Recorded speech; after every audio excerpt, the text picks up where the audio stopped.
Usai mengusung pasangan Anies Baswedan Sohibul Iman untuk maju di Pilgub Jakarta, PKS kini dihadapkan dengan tantangan mencari teman koalisi. Akankah manuver PKS mengunci Anies sejak dini ini sebagai langkah yang tepat atau malah akan membuat PKS tidak punya teman koalisi? Lalu masihkah PDI Perjuangan tertarik mengusung Anies setelah dipinang PKS? Kami akan diskusikan ini bersama dengan para narasumber. Bergabung saat ini Wakil Ketua Majelis Syuro PKS Hidayat Nur Wahid, lalu politisi PDI Perjuangan Masinton Pasaribu, dan Kepala Departemen Politik CSIS Arya Fernandes. Selamat sore Bapak-Bapak sekalian, Assalamualaikum, apa kabar? Selamat sore. Waalaikumsalam. Selamat sore, Bung. Terima kasih seluruhnya sudah hadir bersama kami. Dibilang PKB ini langkah blunder, Pak Hidayat. Apa sebetulnya membuat akhirnya PKS PD langsung memasangkan Anies dengan Pak Sohibul untuk maju di Pilgub DKI?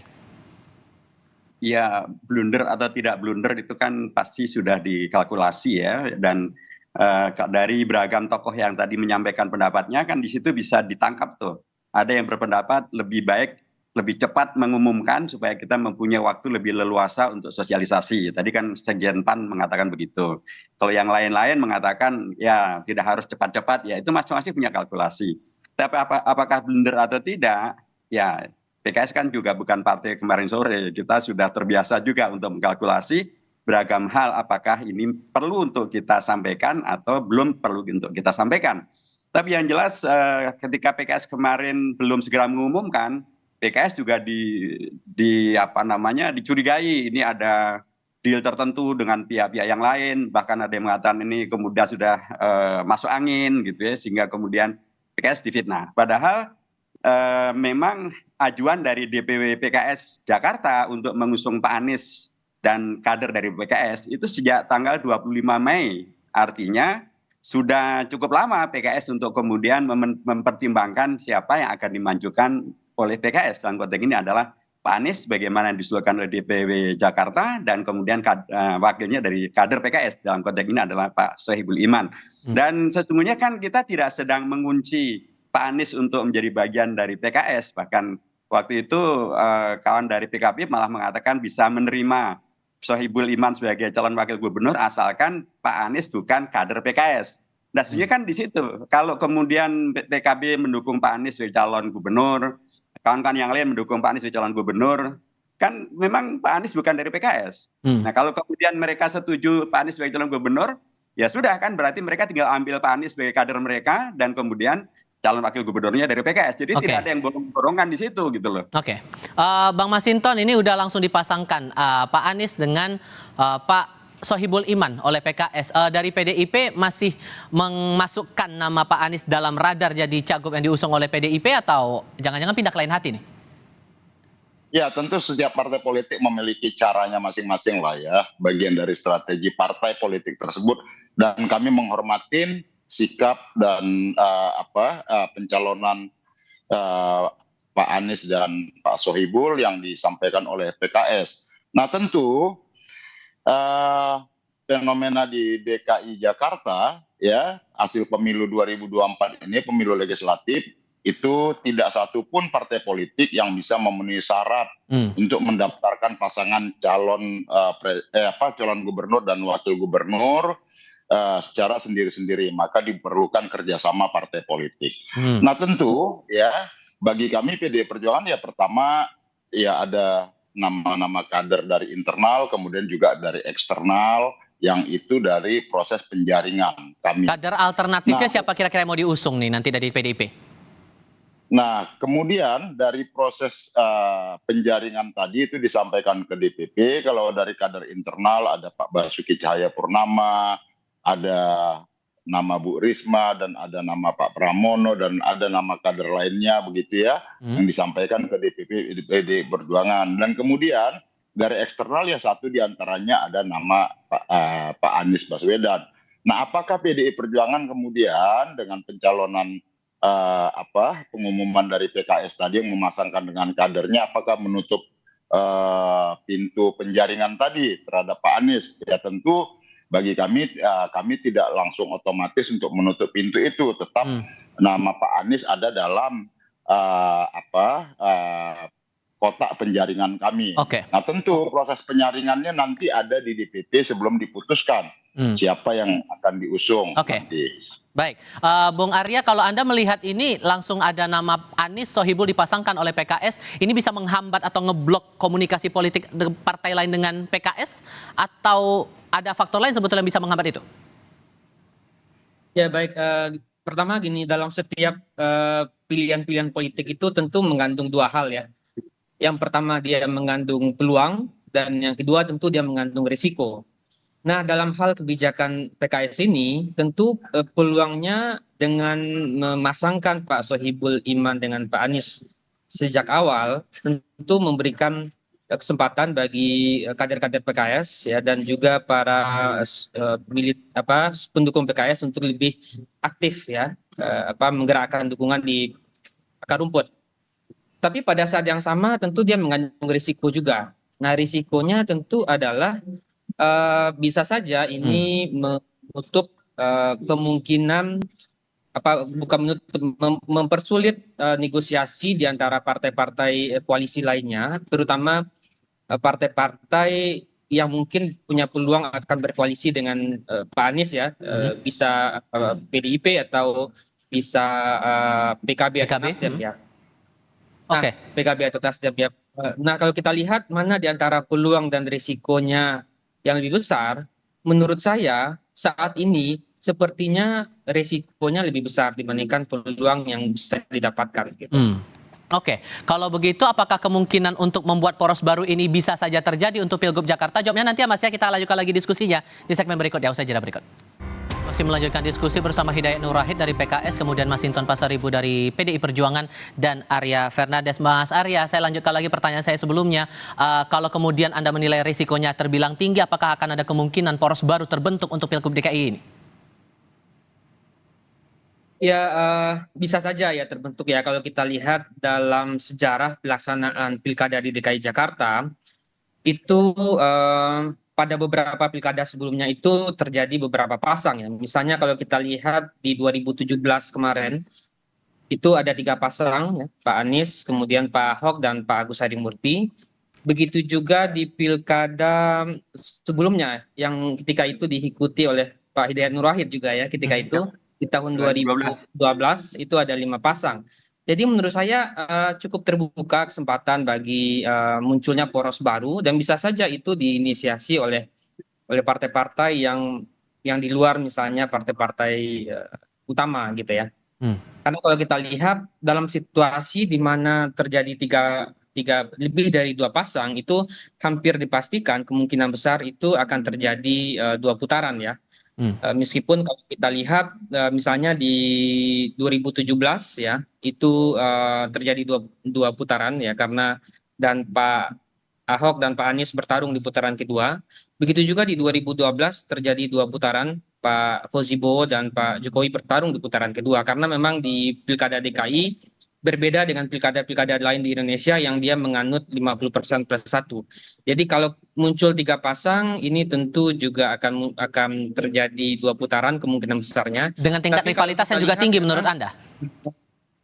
Rivalitasnya juga tinggi, tapi sekarang saya lihat memang ada indikasi yang kuat. Sepertinya kalau kita lihat pembicaraan di antara partai-partai politik, sepertinya potensi untuk hanya 2 pasang cukup tinggi gitu ya. Oke, Bang Masinton, ini kan sisa 2 bulan lagi lah kira-kira. Kalau kemudian poros ketiga ini dimunculkan, apakah sudah sempat terpikir juga, dan sudahkah ada komunikasi lebih lanjut yang dilakukan oleh PDIP ke parpol lain? Ya, tentu yang sedang dibangun dan dilakukan oleh PDI Perjuangan saat ini adalah membangun komunikasi ya dengan partai-partai politik lain. Karena ini juga tidak mudah begitu ya. Artinya bahwa saat ini belum ada yang partai politik yang memegang golden ticket automatically memenuhi syarat 20% itu untuk mengajukan, maka perlu intensitas komunikasi. Dan hari ini situasinya masih sangat cair lah ya. Artinya kalau mengkomunikasikan ke partai politik itu kan juga nanti bicara tentang siapa figur bersama yang akan diusung dan dipasangkan sebagai pasangan calon gubernur dan calon wakil gubernurnya. Nah, tentu bagi kami adalah membangun komunikasi itu menjadi sangat penting ya sebagai partai politik dengan teman-teman partai politik lainnya, agar bisa nanti secara bersama-sama mengusung pasangan calon gubernur dan calon wakil gubernur sesuai dengan syarat perundang-undangan. Nah, Dengan tentu saya PKS sudah ada sampaikan komunikasi belum nih?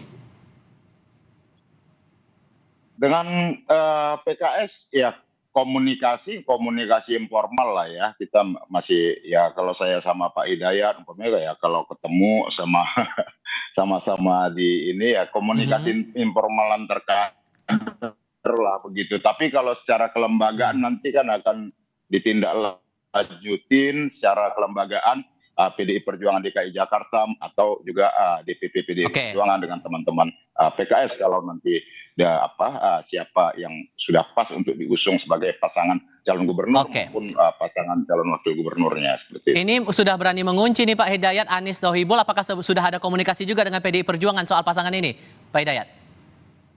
Mengunci itu kan multitafsir juga ya, termasuk juga tentang risiko gitu. Tahun 2017 ketika kami maju dalam Pilgub waktu itu, risikonya kan tinggi banget tuh. PKS dengan Gerindra, di sana ada Pak Ahok didukung oleh partai-partai besar kan. Kami mengambil risiko dan ternyata malah menang, gitu kan. Dan sekarang ini menurut saya belum ada koalisi yang kemudian bisa dikatakan akan ada koalisi baru. Kan belum ada koalisi-koalisi sekarang, belum selesai semuanya. Semuanya masih dalam proses, dikatakan oleh Bang Masinton tadi, sedang ada komunikasi politik antar semua pihak. Bang Arya Fernandes juga saya yakin juga tadi mengatakan demikian. Jadi sekarang ini prosesnya memang sedang saling berkomunikasi, saling menjajaki, sehingga nanti apakah akan terbentuk 3 koalisi atau bahkan hanya 2 koalisi, itu semuanya serba terbuka. Tapi PKS merasa yakin bahwa bisa berkoalisi dengan PDI Perjuangan di Pilgub DKI? Ya, dulu kita juga pernah berkoalisi di Pilgub Jawa Timur, bahkan PKS mendukung calon dari PDIP yaitu Mbak Putih Guntur Soekarno. Jadi kalau dulu PKS mendukung calonnya PDIP, kenapa sekarang PDIP nggak bisa mendukung calonnya PKS kan? Itu tuh suatu hal yang mungkin saja gitu ya. Di Pilgub Sulawesi Selatan juga PDIP mendukung calonnya PKS. Kalau DKI kan beda lagi secara demografi dan juga karakter dari pemilihnya juga begitu Pak? Ya apalagi, dan karakter penduduk DKI itu kritis, mereka menandai dengan cermat siapa calon-calon ini dan bagaimana latar belakang masing-masingnya. Itu terekam dengan baik loh, siapa melakukan apa, si B melakukan bagaimana, si C melakukan bagaimana, sikap politiknya kayak apa, itu terekam dengan baik oleh warga Jakarta.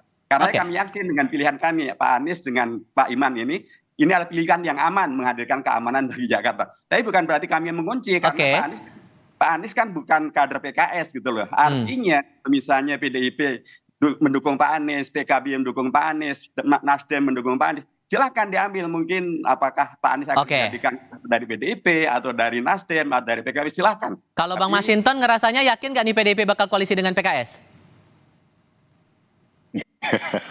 Ya dalam politik itu kan seni kemungkinan, tergantung dari komunikasi, pendekatan begitu ya. Nah itu yang harus dilakukan. Artinya dalam politik itu ya nggak ada yang nggak mungkin.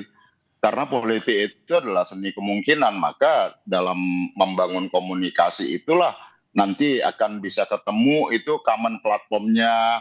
Terus kemudian membangun kebersamaannya, memiliki pemahaman bersama. Nah nanti siapa calon yang akan diusung mempertemukan seluruh berbagai kepentingan antar partai politik tadi hal-hal begitu ya lazimlah dalam partai politik begitu. Artinya bahwa hari ini kalau saya berpandangan masih sangat dinamis dan sangat cair ya, tergantung tadi komunikasi antar partai politik. Seperti itu, Bung. Oke, Bung Arya, begini kondisinya. Karena kan kalau kita pahami kan sosok Anies Baswedan ini sebagai antitesanya dari sosok Jokowi. Di sisi lain juga dari Koalisi Indonesia Maju berupaya untuk mengusung kandidatnya sendiri begitu. Bahkan ada rencana buat pertemuan khusus mengusung kandidat buat maju di Pilgub Jakarta. Kira-kira ada kemungkinan tidak untuk PDIP, PKB, dan PKS ini akan bersatu nanti di Pilgub DKI? Ya, saya kira peluangnya cukup terbuka ya, karena beberapa kondisi. Kondisi yang pertama tentu akan ada semacam barter ya, barter politik ya. Seperti tadi yang ceritakan Pak Hidayat ya. Misalnya di satu tempat calon PKS mendukung calonnya PDIP, tapi di tempat lain mungkin akan ada quote unquote barter PDIP mendukung calonnya PKS. Ya. Tapi itu terjadi di banyak partai, di banyak tempat ya. Jadi potensi untuk bertemu itu sangat terbuka. Karena dulu siapa yang bayangkan misalnya Pak Prabowo bisa bertemu dan menjadi bagian anggota koalisinya Pak Jokowi. Hmm. Sekarang kejadian dan semakin dekat dan semakin mesra gitu ya. PDIP dan PKS mungkin juga bisa satu titik bisa seperti itu, dan memang kita butuh dua spektrum ideologi yang berbeda ini dan unik ini bisa bersama gitu ya. Itu yang pertama. Yang kedua, saya kira dalam kondisi misalnya PDIP dan PKS mungkin akan memilih jalan yang berbeda misalnya, atau bisa dengan pemerintahan berikutnya, itu mungkin juga akan mempertemukan dua partai ini. Hmm. Kira-kira begitu Mas Tifa. Ada faktor Jokowinya juga nggak di Pilgub DKI kali ini kalau Anda melihat peta politik yang ada sekarang? Ya, Pak Jokowi mungkin masih menjadi variabel penting ya dalam pilkada nanti ya.